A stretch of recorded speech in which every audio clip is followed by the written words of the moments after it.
Welcome, everybody. Good morning, good evening, wherever you are. I'm here with the ticker symbol U, Alex, How's it going? to talk about the Palantir drama that's been brewing up following you're becoming the villain in the I Palantir know. community. How's I'm it feel very to, excited. to be the bad guy? It is fun to be the bad guy. I love it. You kind of you became the rock of the Palantir community. I know. I did not expect that to happen. So, So let's start from the top for those who kind of need catching up. So you and I, we've been on the scene for a while, and we kind of share similar audiences. We just talked about it offline, and we run in the same circles. We both started with Palantir a long time ago, and you've been nothing but positive about Palantir. In fact, they've let you use Foundry, and yeah. you've made some great videos about the company. And then you do this 180 and you say, well, look, guys, all the hype around Palantir is overblown. And, so first of all, and obviously I give you a lot of credit for kind of walking it back and not hiding from it and saying, look, it's not about ego. I got it wrong. And this is what I learned from it. I think was, something that requires a lot of characters to do, multiple Appreciate that. characters, balls, and also heart, because not everybody would do that. But before we get to that point, so what made you kind of do 180 on Palantir and go a little bit? You never went like negative, but what made you want to cool down the fire a little bit? Yeah. So there's really two things, right? So, first of all, this is the best Valentine's Day ever already. I'm super pumped. Um, so the two Oh things shit! that It's Valentine's Day. it's Valentine's Day. Oh So if shit! I you forgot. Hold on a second. It's so today. I thought you were my Valentine Day, man. I thought that's what was No, happening. I'm about to get in trouble. Hold on. Oh, No, yeah. good. So it's Valentine's Day. Oh shit! So It's today. see if you had Palantir reminding you, this data Damn. wouldn't have escaped you I too was often. about to get in some major boo boo. Yeah. So look, there's two things that really made me sort of change my mind, so to speak, on Palantir's position in sort of today's AI landscape. First of all, Palantir doesn't really do generative AI, specifically the kind of AI that has taken off with large language models, with all of the crazy tools we're talking about. We can get into that. We can debate whether AIP does that or not. And then the other thing at the time was their marketing. So, in my Mm. opinion, back then, I'm describing my previous opinion now. Their marketing was really geared towards knowledge experts, right? So, experts in specific fields like DevOps, and security and things like that. So, they were doing a great job converting the people that were going to build on top of Foundry and Gotham.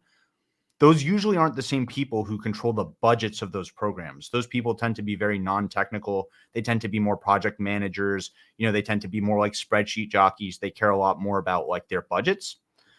So my concern there was, hey, you're not marketing to the people that are holding the purse strings. You're not going to convert, as much as the DevOps guy might love it, he's Yep. not the guy who's going to purchase it. And so those were really my two criticisms, where Palantir is doomed if they don't market to the right people and they don't convince us that they are doing the right type of AI that's actually taking off right now, because not all AI is the same. So that's it in a nutshell. Um, I think Doug is right because you grew a beard. I should have shaved my head. It's only fair. Yeah, we yin and yang, right? Yeah. um, so, you were never a bear, obviously, and you were Right. never like negative on Palantir, but you kind of, I think, the message, was, hey, cool it. And then, what made you change your mind and say, no, I got it completely wrong, and Palantir is gonna go fucking ballistic? Yeah, so I think the big thing that I really, really missed, and this is super shame on me. I'm not trying to hide it at all. Um, their AIP boot camps, it really wasn't clear to me how impactful those would be. Mm-hmm. Those really address both of my concerns. And let me be super specific. The generative AI concern is gone because AIP really helps enterprises use generative AI in ways that they can make it actually useful, right? So they have the guardrails, they have the security, They make it so it doesn't hallucinate. They do all of these things. So even though they don't have their own large language models, they say, hey, bring whatever one you want, Claude, GPT-4, Llama, whatever. We will make it so that that is useful in your enterprise, even on sensitive data. We'll make it secure. We'll make it reliable. So that's number one. The other concern, the marketing concern, I think when you have such a complex product, it's not obvious how you market it, right? Because we look at their videos, they have this wonderful YouTube channel with all of these beautiful graphics, and nobody knows what this company does, right? So that's a criticism against their marketing. That's what their marketing should explain. AIP Boot Camps as a marketing tool gets people's hands on the product in a way that's useful to them, not with demos, but hey, plug in your own personal data, your own company's data, and we will run you through how to add value that you can take back home and run with, knowing that it's secure. No one else can ever touch your data. Like you're walking out of the demo with an almost production ready piece of Palantir that you can go and implement. That's great marketing. That as much as it is like a solution to the AI problem. So I really just missed the boat on boot camps. Boot camps really addressed a lot of my concerns. Then I heard Alex Karp say, hey, we're planning on running hundreds and hundreds of these, right? And then we want our users to be able to run them themselves. And you can quickly see how that's going to grow exponentially, right? Palantir is going to grow a network, I'm sure, and certify other companies to run boot camps. And so their marketing is going to grow exponentially. And if it has a high conversion rate, there you go. Now we're talking about the difference between adding 40, 50, 60 clients a quarter and 4, 5, and 600 a quarter, which I'm sure will take time to get to, but we expect this number to grow, right? Like we've seen it grow quarter over quarter for a while now. I think that if you look at the numbers, especially from the latest earnings, and you see that they ran 500 boot camps. Yeah, I think it was like 600 in 2023. Yeah, it's crazy how many, more than one a day, right? Like, and the year prior they ran like 100. I think so even less. Yeah. So if you 5x the amount of demos you run, there must be in high demand. It's not like you're running like you wouldn't keep doing a marketing technique that's not effective, right? That's right. One of the reasons, like all these cameras we see on YouTube and on social media that pretending to be me and you, the reason they're spamming the comments and because it's effective.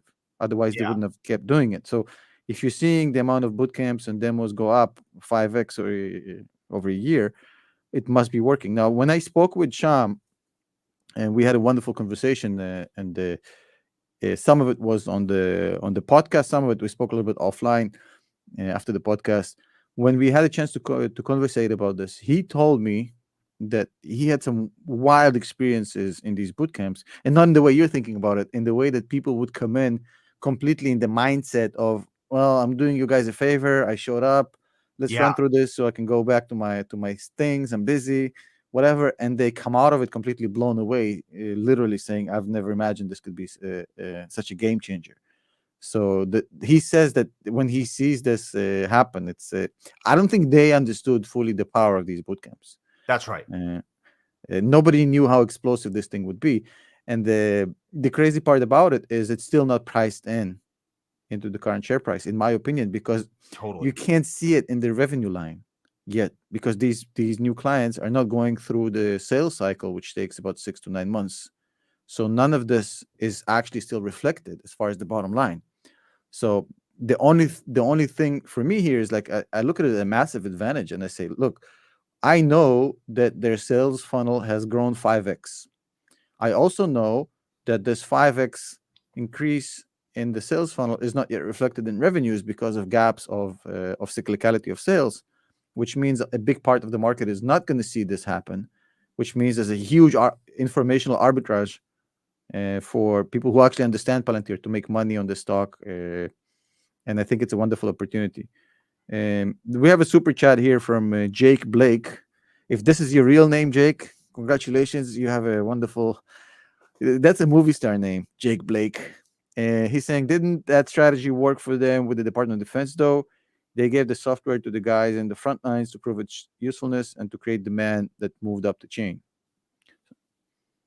I think he means that strategy where, they didn't have a sales force, Alex, and they didn't really try to push it, and just kind of the software sold itself. Yeah. And so like, I just, my problem with the strategy of software selling itself is you can go to the user and say, hey, my software is awesome. And that works really well when the user is also the buyer, right?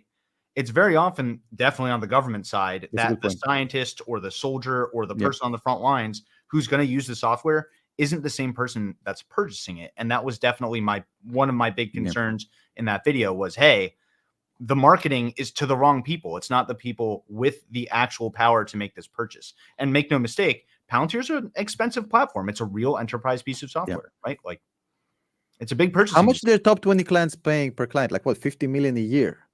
Yeah, I think it's a big number. I can pull up their earnings and I think check. it's 50 million a year for the top 20 clients on average. So that's not a cheap buy for. Exactly. So when you're talking about stuff like Yeah. that, all of a sudden you need to be really specific on who you're marketing to, right?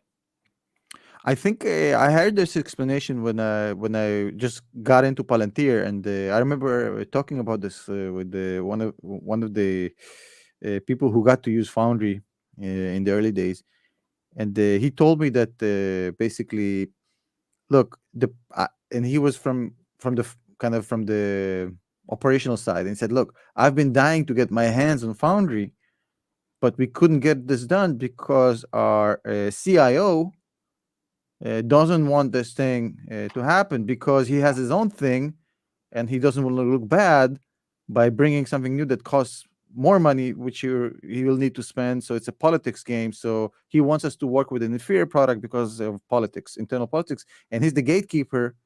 And without him, Exactly. nobody gets to see the software. So, and then when I talked about this to Sham, he told me, look, politics and the DoD are like kindergarten versus the politics in the enterprise software. He says that going up the chain in the DoD defense contracts is so easy.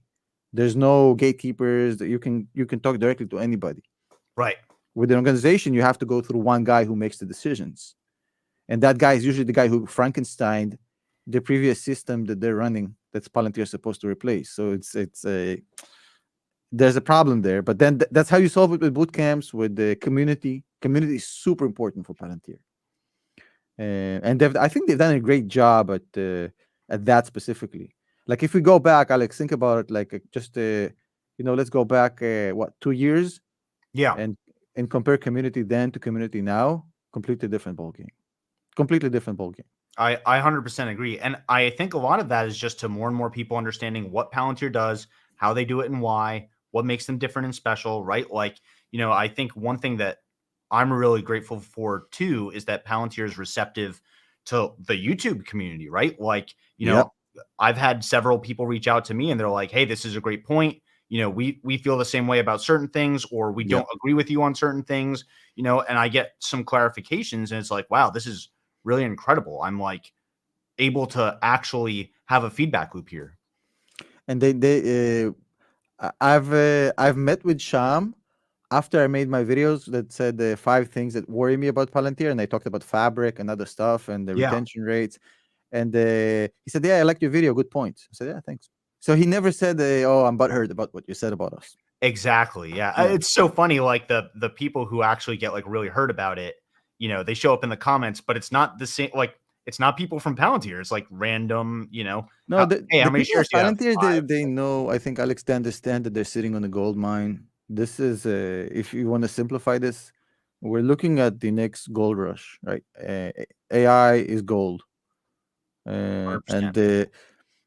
you have a lot of people who are digging for gold. The LLMs, let's put it this way, they're digging for gold, and you have the people who are selling the shovels, which is Palantir and Microsoft, and they can coexist. People kind of misunderstand this. Fabric isn't going to, and AIP are not. It's not one winner takes all. It's like in cloud services, the 3 or 4 big players that can share a Totally. market. So it's not a mutually exclusive arrangement. Although Microsoft, hey, I've made videos about this 3 years ago, saying that Microsoft might be the only competitor to Palantir going down the road when this wasn't a thing. But I have to admit, I wasn't the originator of that thought. This was originally talking about community. I have to give a huge shout out. I don't know if you're still active on YouTube, but do you remember Cyberfam? I've heard the name. Yeah. I can't say I remember. Yeah, so he was making really good videos, very, very small YouTube channel. If anybody in the comments remembers Cyberfam, Shout out to him because he made a video. Super smart guy. I liked him a lot. I don't think he's doing YouTube videos anymore, but he made a really good video, and he pointed out that look, this is the modus operandi of Microsoft. That's what they do. They kind of come in and they come in with their sales force, they come in with their networks, they come in with their amazing aftermarket support, and they take over markets with inferior products. And yeah, so shout out to him. He's the guy who came in, and I think a lot of shout outs. Now it's it's in order for Codestrap Dorian, who's done a 100%. phenomenal job. Who's never shied away from criticism as well towards Palantir, and he's been super critical as well. Obviously, Cyberfam, Palantir Vision, Amit, all the guys in the community who's making content about this every day.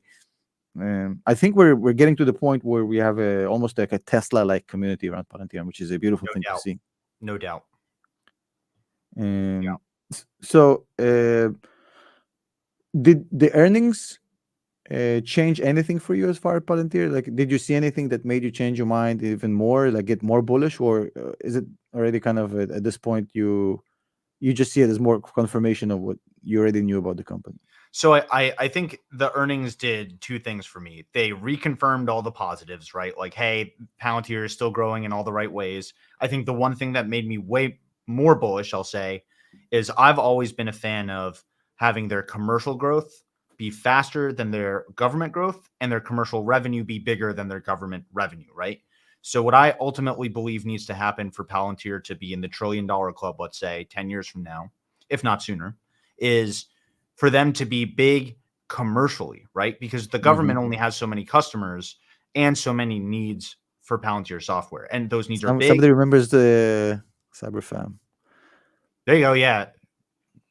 Midwest Cannabis always leaves super nice comments on my. I know on mine as well. I see him in every video. He's like the most active. Yeah, he's the most active viewer I've had. Yeah. I always see him in every stream, every video. He's my real Valentine. Yeah, shout out to him. Yeah. So I think Palantir's commercial business growing so fast is what really reignited. I was like, I'm clearly missing something here after these earnings. Their marketing is obviously not bad because look at the results, right? So then, it's funny. People are like, oh, you're just chasing the price. But actually, that's what made me go look and say, hey, I clearly missed something here, because if I was right, we wouldn't be seeing this kind of success, right? So that's when I was like, let me just from scratch review everything I've ever learned, figure out what I got wrong. Clearly, there's something wrong in here. I know I shouldn't be walking out saying, nope, I'm right. And that's you can be everything money, and you can just not admit that you screwed up and just go with it. That's So by the way, and I'm sure we'll talk about this hopefully when we talk about it. We'll talk about his Nvidia short in a second. Oh my gosh. Yeah, sorry. Yikes. But it was clear. Imagine I was shooting wrong, Nvidia for like, oh my god. Let's talk. Okay, hold on. Later. Yeah. Continue, please. So okay. So it was clear I was wrong, and then the question is, okay, I have to find where my mistake is, and if I don't find it, it means like I did a bad job looking. Not that there isn't one, because the results are the results, right? So I had a leg up knowing I better come out of here with a lesson learned because I was wrong. So then I was like, well, everything I said up until I got access to Foundry seemed legit. Everything I learned when I had Foundry, I learned firsthand, right? So it's like, that can't be wrong. That's, sort of, I was pushing the buttons. I was touching the thing, right? Yep. So I was like, okay, since I lost access to Foundry, so I could go back to making videos and covering the stock and all that, clearly I didn't keep up with at least one thing in the right way. And I was like, well, I mean, the whole video was about Palantir's marketing, so let's start there. So that's how I kind of found it so quick, is like, I'm clearly overlooking something with their marketing. The answer was these AIP boot camps, right? I was so focused on their online marketing, their videos, their workshops, Alex Karp and his interviews, right? Like they do great online marketing, but I was like, there's clearly something else here. The earnings came out, and obviously there's this whole slide. I'm looking at it now. It's slide 8, all about these boot camps. And I was like, okay, let me dig into these. And I was like, I'm a dummy. Here's the answer to all of my concerns. Time to start working on the apology video, right? Like, it's okay to be wrong. I really believe this. It's okay to be wrong in the stock market. Everything, money, me, you, whatever. we're all wrong sometimes. It's just not okay to stay wrong. Hey, I've been wrong a lot of times. Dude, I like, said that 2023 is going to be the worst year for the stock market in decades. yeah. Like, yeah. I made more money last year than like every other year I've been in investment.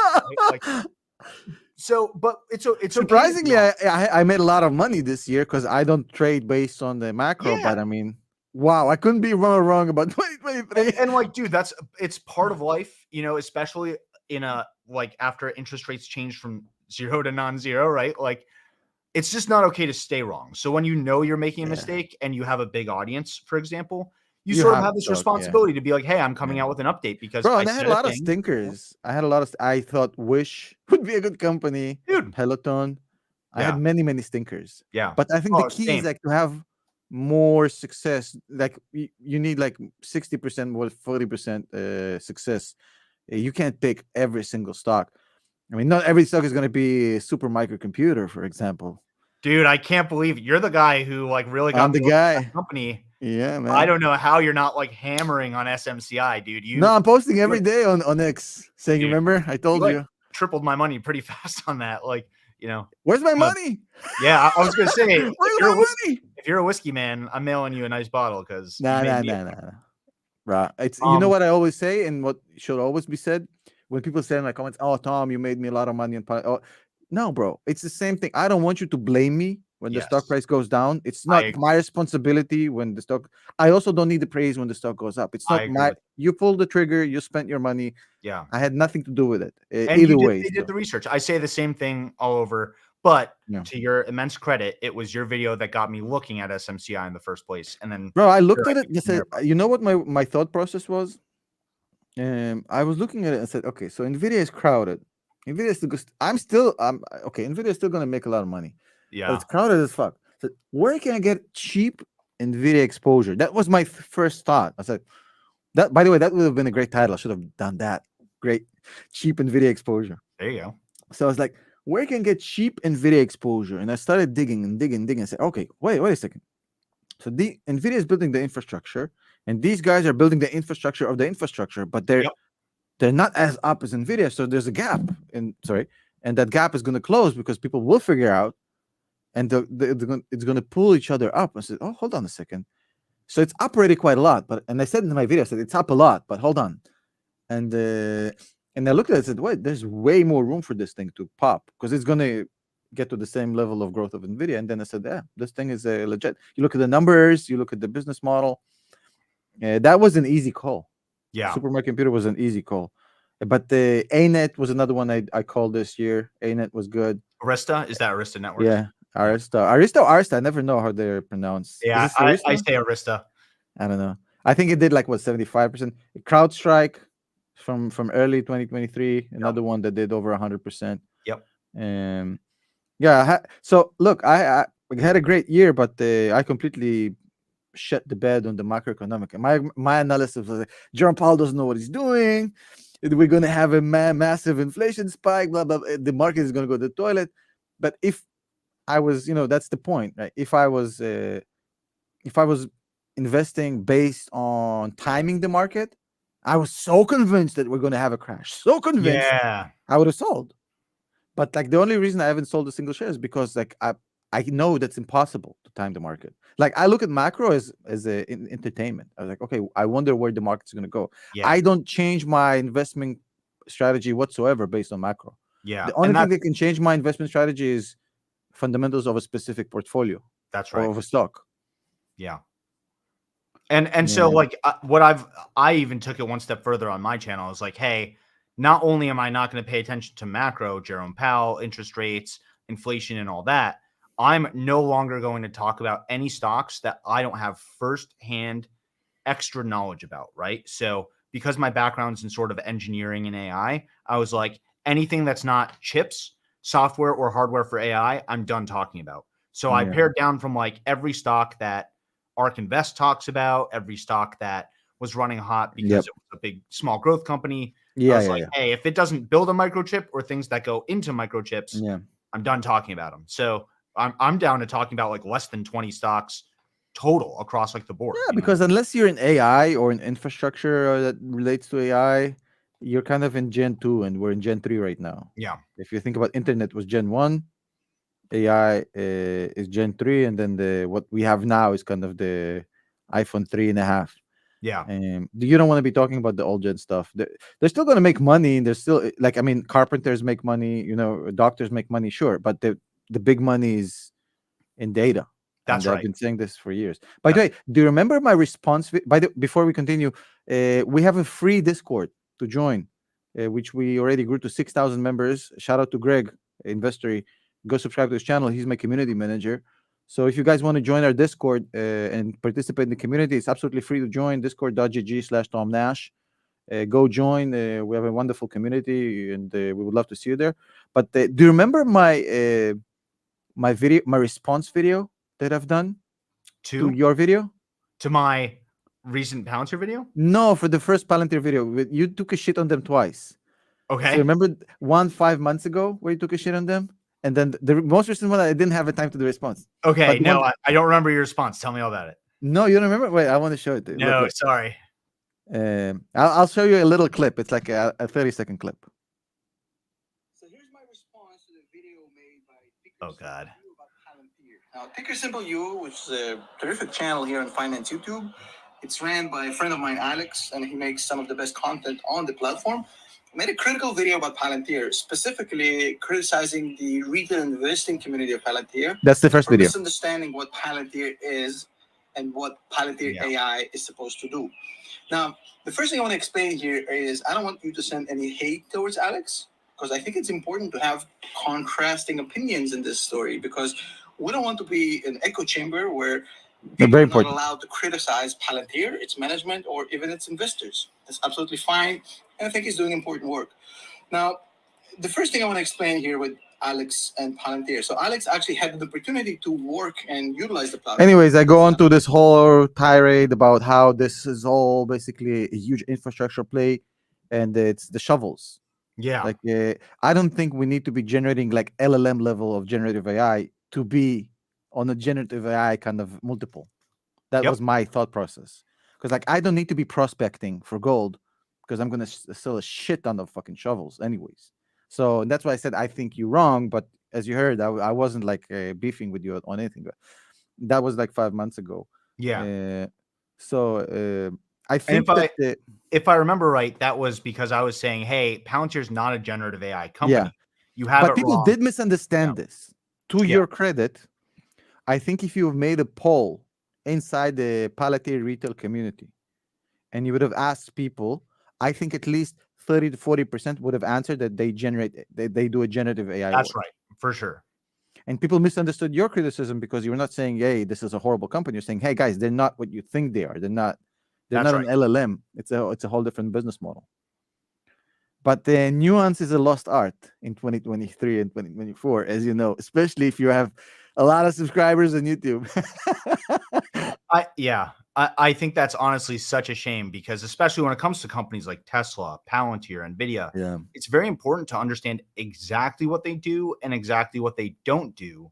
Because if you can't draw that boundary around the company, your investment thesis is going to be revolved around something the company doesn't even do, right? Like imagine thinking Palantir makes large language models that compete with Google, ChatGPT, OpenAI, Facebook, right? And then being like, well, obviously Palantir is going to have the best large language model. They're the ones that work with the government, only to find out they don't have one at all, right? Like, they don't. So, they're in a whole different business. So that was kind of the point of that video. It's like, hey guys, if you're investing because of that, you're wrong. Like it's not going to happen. They take other large language models and they add value to them, right? Like, which means I have to ask you, Alex. Sorry to interrupt you. No, please. As somebody who faced criticism and hate on YouTube and couldn't care less, because I'm Russian and I've been through a knife fight when I was 7, bro. I don't care when people say bad things about me on the like. By the way, it's easier on X because on X you could just mass block idiots and just never worry about it ever again. And I'm very happy. I'm very trigger happy with the block. I think I have the most block. Even if I'm scrolling and somebody who's never commented on my video says something moronic, I just block him.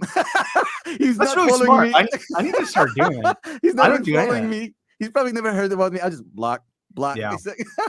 That's hilarious.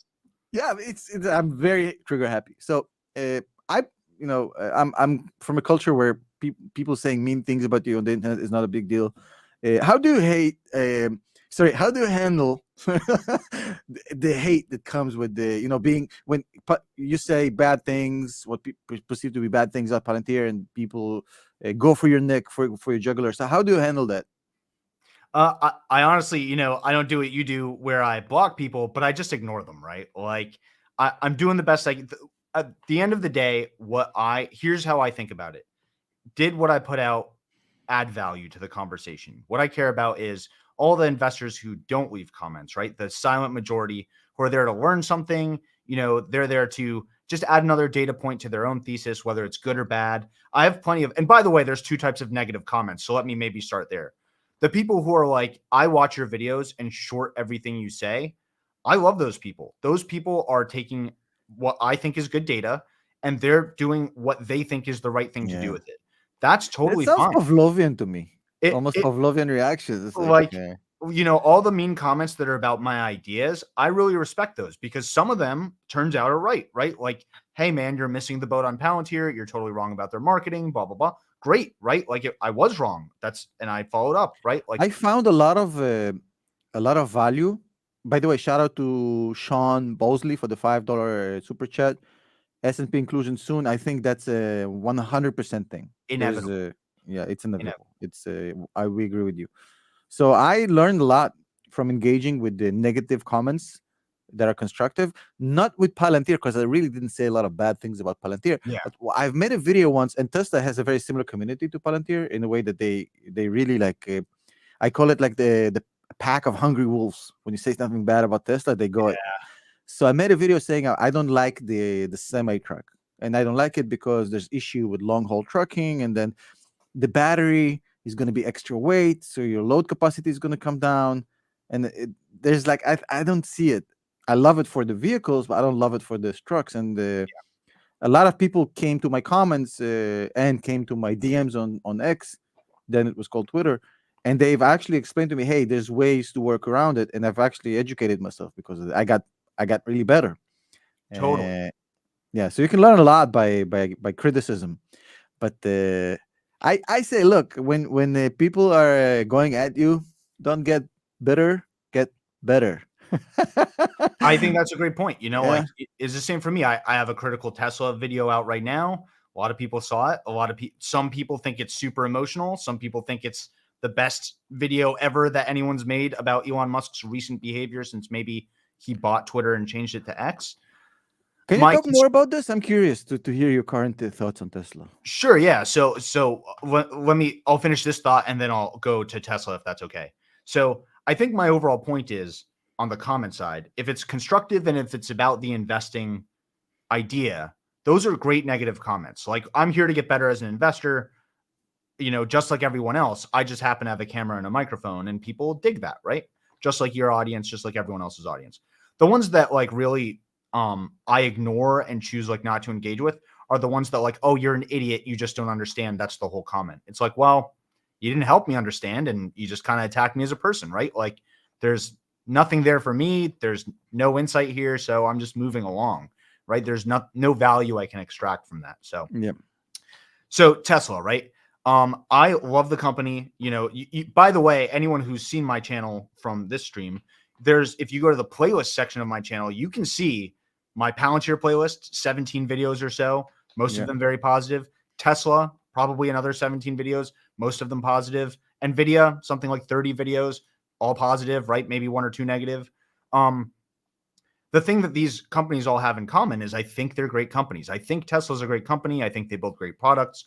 I think even their moonshots, like the robot, the AI as a service, so, training driving as a service through Dojo. Yeah. I think those are the right moonshots for them. What I don't like is that they have a part-time CEO who gets into political heated discussions and debates on X, unfiltered. He acts in a way that, in my opinion, and again, want to be super clear, my opinion, not a fact, is if we saw Alex Karp or Jensen or Satya act like that, we would be worried about our investment. So it's a little crazy to me that when we see Elon Musk act a certain way that would worry us if other people did it, we just go, oh, that's Elon. And it's like, well, I mean, he's not that special. Like, he is definitely special in terms of he's a brilliant engineer. He's a great technologist. He's got a far vision of the future that he is able to achieve.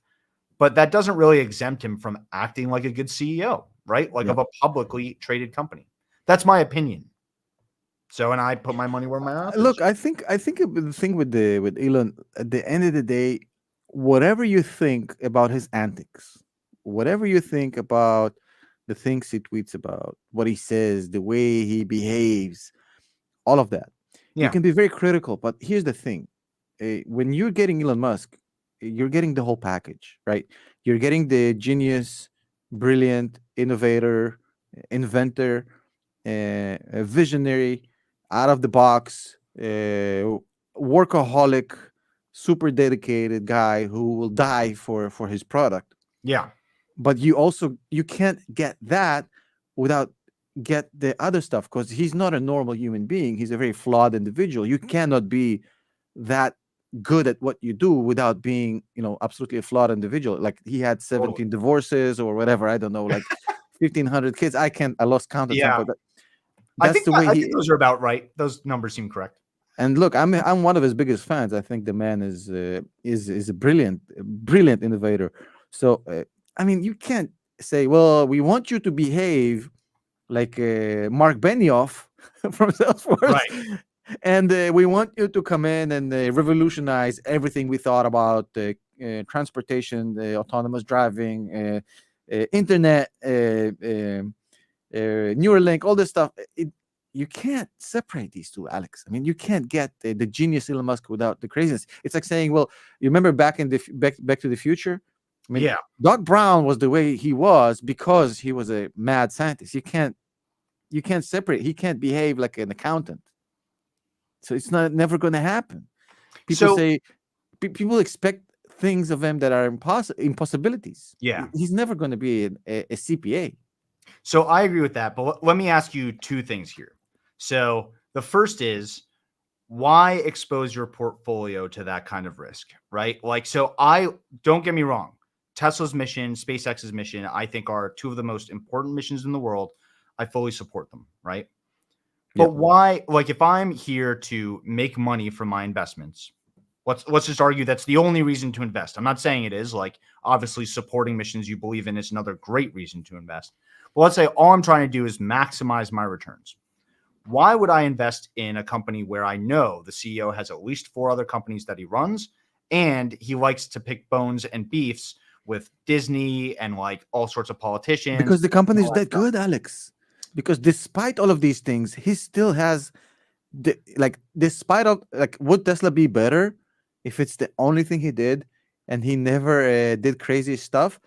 Maybe, probably, but it's like, look, you like sports? I've watched a few sports in my life. You remember Allen Iverson, who used to play in the NBA? Yeah. Okay. Would Allen Iverson would have been a Kobe Bryant level of a player if he would just stay out of trouble and be quiet and didn't fight with his coaches, etc., etc.? Maybe, probably, most likely, right? But despite these things, he's probably the best small point guard to ever play the game because of the level of talent. I mean, it's like impossibilities. I mean, would Allen Iverson had a longer career, right, if he would have behaved like a normal kid out of college and didn't get into? Maybe, but it's like saying it's impossibilities. At the end of the day, Tesla, despite all of his flaws as a human being or as a CEO, despite all of his flaws, it's one of the 2 or 3 companies in the market right now that are going to be dominant in the next 10 years, and there's nothing like it. I mean, even with his antics, it's as a capital allocator. How can you not have money in a company like Tesla in 2024 when you know, like, which companies are going to be around in 6 years and going to dominate? We know Tesla will, for sure. We know Palantir will be, for sure. Nvidia will be, for sure. And then you start thinking, well, Google probably, right? Microsoft, yeah, for sure. Yeah. And then that's it. We don't know about any. I'm not sure about Meta. I'm not sure about Amazon. I don't know. So I agree with everything you just said, but, like, Nvidia, Microsoft, and Palantir are exactly where I have my money, right? Like part of my But Tesla apology with video the here, with like, Dojo and Tesla with FSD. Look, FSD. If you think about shovels, FSD is the shovels as well, because like nobody has autonomous. Nobody really figured it out. Like there's like in the autonomous chase, it's been him and the guys from Intel. I forgot their name. yeah, There's an Mobile. Intel. Yeah, so there's an Intel subsidiary and him. They were the only two companies in the game that realistically had really really good results, and it was him for Tesla, and everybody else used the Intel subsidiary software, the Chinese, the BMW, all of them, right? And they had a big dispute. And then years ago, people said, "Well, you're crazy because you have to have lidar." Remember that lidar discussion they had? You have to have lidar. And then he said, "No, you guys are crazy. But I'm going to prove to you there's no need for lidar." And every single scientist out there called him an idiot, etc., etc. Right now, the guys from Intel are saying, "Well, yeah, we don't need a lidar. Like our entire concept for the last 5 years was wrong, and his FSD12 is running on pure cameras, no lidar whatsoever." So he essentially he's because he went in the right direction, they went in the wrong direction. He's like 3 or 4 years ahead of them, and is running faster, and he has so much more vehicles on the road, so much more data coming in. So he's gonna, like, if you think about coming back to Intel, right? Remember that Ron Barron example where he said the Intel inside? Yeah. He's going to have every single vehicle that, if autonomous becomes a standard, like power windows, right? At some point, he's got the software. So even if Tesla doesn't build a single vehicle ever again, his FSD is going to be in every single OEM. So for me, that's the same as Palantir in the enterprise software. Why would you not put capital there? So I definitely agree with the points you just made, but let me just make a few of my own. They're like kind of counterpoints just to think about, right? And I'm not here to tell you Tesla is a bad investment. I'm saying I don't have infinity money, so I'm getting very picky with my stocks, and I like to invest in leadership that I no doubt like, hey, I know that Jensen is going to do what's best for Nvidia. I know Satya is going to do what's best for Microsoft. Now I know that Alex Karp is doing what's best for Palantir. I made a video very specifically saying I was wrong, right? I don't feel the need to make that video about Tesla yet. And here's why. First of all, FSD is getting a major rewrite. Version 12 is going to look very different than version 11. So as far as they were head on the data side, on the actual code of FSD, they're moving to a fully neural network, right? So they're getting rid of tens, if not hundreds of thousands of lines of code that they wrote, and they're moving in a very different direction now too. Second, one player that we're leaving out of this conversation is Nvidia. Nvidia has their Drive program. Nvidia is like the platform partner for companies like Mercedes. Mercedes is coming out with a level 3 autonomous vehicle, which is one of the level 3 is the level at which you can take your hands off the wheel, right? And you throw responsibility to the car. That's one of the big differences between level 2 and 3. Tesla's not at level 3 yet. Nvidia is about to be powering the first car in the US that is. So is Tesla ahead? Definitely in terms of data, definitely in terms of miles driven. And I would honestly argue in terms of like their ability to execute still. It's not clear to me how far ahead they are anymore, right? So I just, it's part of the same. Can anybody pass them, Alex? Can anybody pass them with so much miles being accumulated? I don't think so. Not in terms of real data. And then the question becomes, how much is that data worth when you're training an LLM to use it all? How much do you actually need? It's an open question. I definitely think Tesla's still ahead in that department. But the point I'm trying to make isn't Tesla is bad or Tesla's behind. That's not what I'm saying. I'm just saying they are also going through their own direction change. And that's being made harder by the fact that Elon Musk is also worried about Neuralink, SpaceX, regular X, right? Twitter. He's just got a lot on his plate. And not to mention the tweet where he was like, hey, if I don't get 25% voting control of the company again, I'm going to take all of the AI and robotics out of Tesla. Nobody took that serious. Nah, come on. I mean, well, which one is it then, right? Do we take him seriously He or said not? a lot of crazy things. You remember when he said he's taking Tesla private and it cost him 40 million? I mean, that's SEC remembers that, right? Like, so he made that money back, by the way, and some. So I agree with everything you're saying. I just think those are the kinds of things that if you're on Team Tesla, I'm all about it, right? Like, I'm not here to tell you that that's not fun. It's not cool. It's not exciting. But as a guy who likes making money in the stock market, those aren't the kind of bets that I like to make. Let's at least put it that way. Do you think he's financially motivated anymore, Alex? I don't think he's financially motivated in the sense that, hey, all he wants is money. That's not what I think. I think he really made a bad mistake and he's pretty salty about buying X. That's my honest opinion. Every time he talks about advertising on X and the features and the Twitter files and all that stuff, you can just tell he's like rolling his eyes. He's like this when the courts forced him to close that acquisition, you could just tell he was like, I effed up. You know what I mean? Like, I shouldn't have spent $44 billion on this. You know, that's the read I get. If I'm wrong, I'm wrong. But that's the sense I get every time he talks about X. You never had an impulsive purchase? Not like that. Not quite like that. And he sold it. So why does that matter to this discussion? Because he sold a lot of Tesla stock to execute that acquisition, over $20 billion of it, Tesla stock. In fact, which is why he's at 12 or 13% voting control right now, as opposed to the 25% he wants. Let's not forget that a little over, however long ago he bought X, he was sitting at 22% voting control. So he was at the benchmark he wants to be today, which is literally the same thing as saying, hey, I just want to get this purchase of X off my books. In my opinion, again, I'm it's not going to be very hard to vote against somebody who has a 14% chunk in the public company. Virtually impossible. That's my opinion too. Why do you need 25? You're also, you don't need 25%. Let's also not pretend he's Elon Musk, right? Like, he has way more influence than he has on paper in real life. Yeah. So when he says, hey, I want to do it this way, who's voting against him? Nobody, right? Like, it's gonna, it's a control block, effectively. But also, look, I'll ask you something else, Alex. If I told you remember back in when he started doing this Tesla project, when I'm sure that his financial advisor, post the sale of PayPal, told him, Elon, you're making a mistake. You're putting all your money into a space rocket ship company and an electric vehicle company. That's not a good idea, Elon. You should probably allocate your capital a little bit better. And I'm sure that in real time, that was good, solid financial advice. But then Elon said, you know what? Fuck it. I'm just going to do it because I think it's cool. Yeah. And he does it against every common sense that you can think of. And it blows out of the stratosphere.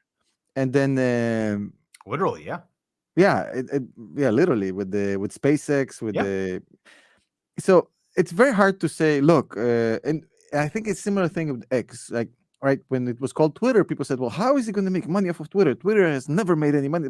Look, how is he going to make money off of SpaceX and Tesla when people thought that was a joke? He managed to make money out of these two companies. If there's anybody who can squeeze the lemon out of X and make it into a money-making factory, an innovative hub, it's Elon Musk. I mean, he's proven the ability to take unmonetizable projects like space rockets and electric vehicles and make them into a gold mine.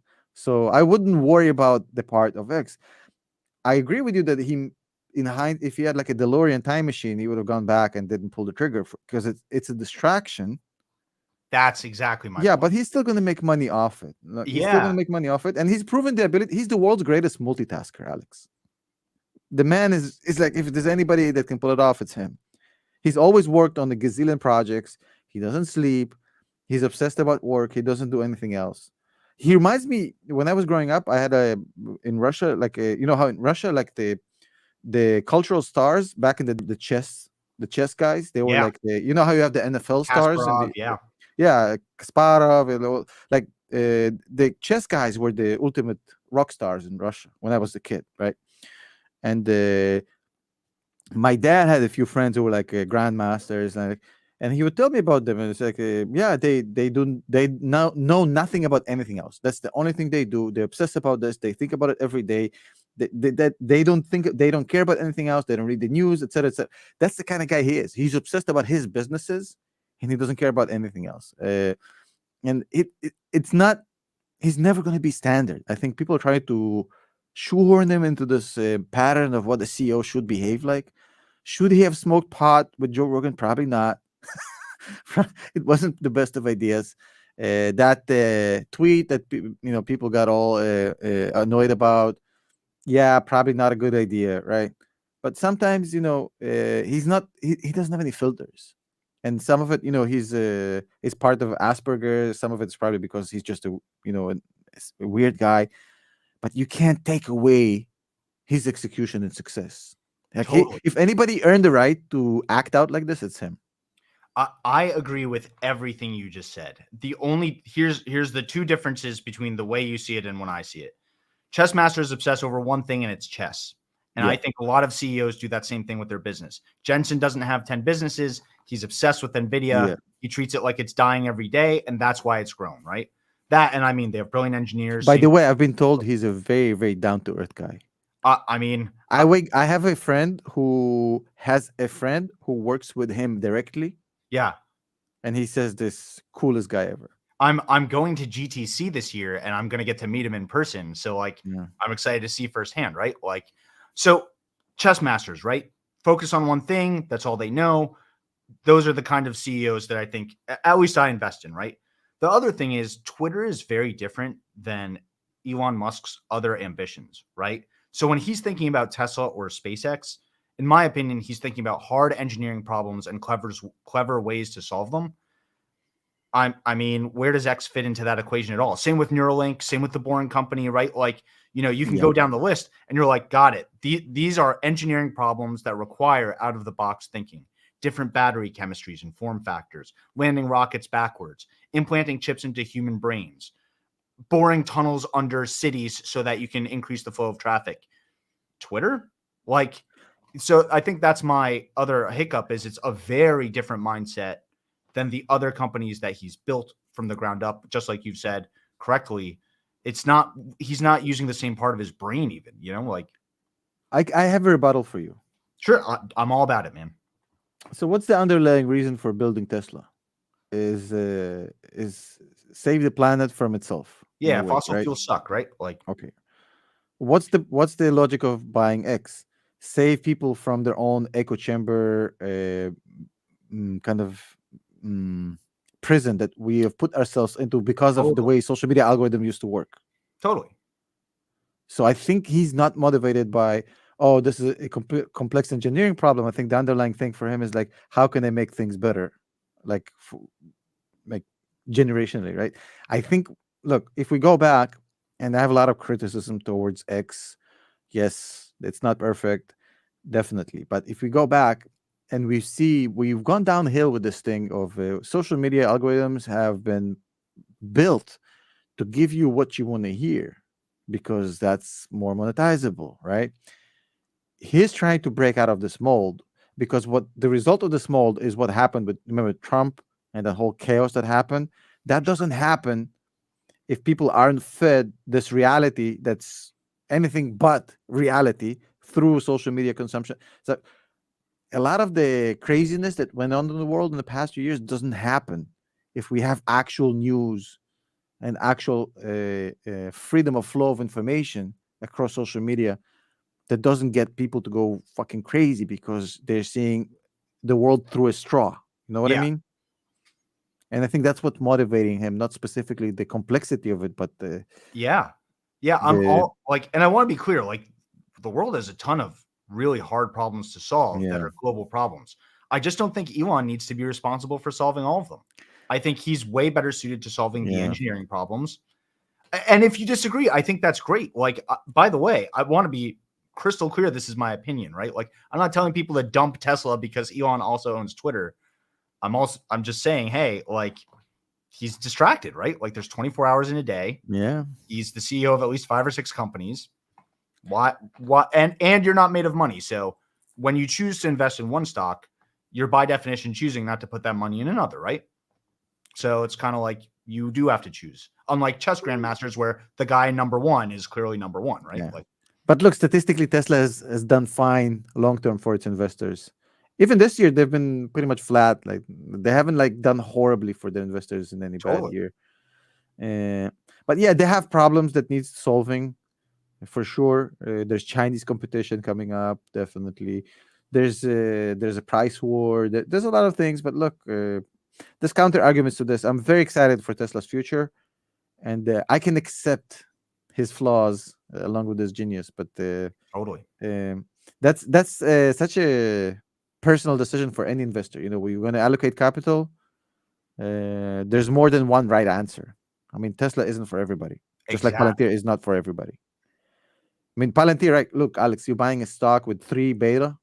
I mean, you're going to have a lot of drinking days. I love it, So man. If a stock is just flat, right, it's not interesting. So I think that's the advantage of tech stocks is sometimes you want some boring stocks in your portfolio, just, but yeah. So I love a little bit of boring.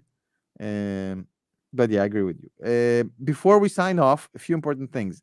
So this conversation carries on, but it carries on our private members Zoom for community members on Patreon and channel members. So they'll be notified how to access the Zoom. If you want to join the Discord, as I mentioned before, and join our community and hang out with us, it's discord.gg/Tom Nash. Check it out. We would love to have you on there. And if you're a Patreon or a channel member, go check right now. There's a notification I posted on the community post on YouTube for members and on Discord for members on how to join the Zoom call. Alex is going to be on the Zoom call. I'll be on the Zoom call. We'll continue for another half an hour, something like that, to talk about Palantir, Nvidia, which we haven't talked at all. We'll move to Nvidia, the state of the market, and all these good stuff. So from this point on, it's a perk that we give to the community members, and we're going to say goodbye to our audience. And if you haven't yet, go subscribe to Alex's channel. I'm sure that you have to be living under rock not to know Alex's channel. It's called Ticker Symbol U. He makes some of the best videos on the platform. High production value, well researched. You may not always agree, but you're definitely going to be thought provoked for sure. I'm the bad guy with good intentions, if nothing else. Yeah, you've become the Palantir villain. But yeah, there's more than one way of looking at a stock, or there's nuance in this business for sure. So thank you everybody, and we'll be moving on to the Zoom. Alex, I'll send you the Zoom link in a second for you to join privately. And before we go, also check out Greg's YouTube channel. It's called Investory. He's my community manager. He makes some of the best technical analysis videos. Go check out his channel right now. He deserves your subscription. Thank you, everybody, and we'll see you in the next one. Peace. See ya.